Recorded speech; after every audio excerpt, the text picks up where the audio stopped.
దేవాసురుల మధ్య సమరభేరి మ్రోగనుంది. అసురగణం భీతిల్లే శక్తి ఉన్న ఆ మణి దుష్టుల చేతుల్లో పడి ఈ బ్రహ్మాండానికే పెనుముప్పుగా మారేలోగా ఆపడం నీ వల్లే అవుతుంది.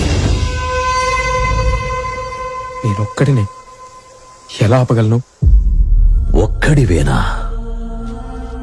అరికాలు విదిలించి మహాసముద్రాన్ని లంఘించినవాడు.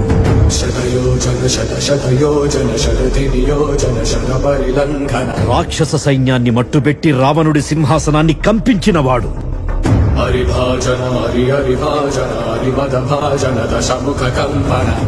చిన్న నిప్పురవ్వతో లంకా నగరాన్ని అగ్నిలో అలికినవాడు.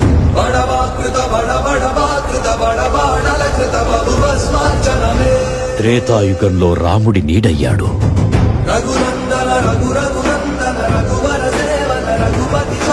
ద్వాపర యుగంలో కృష్ణార్జునుల రథకేతనమై గర్జించాడు.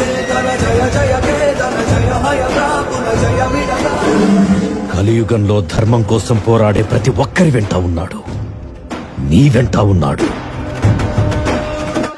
ధర్మ నిర్వహణ కోరిన దర్పకూడ దుర్జయ సమమౌనని చాటిన నాటి పురాణ ప్రబోధం చరతులుగా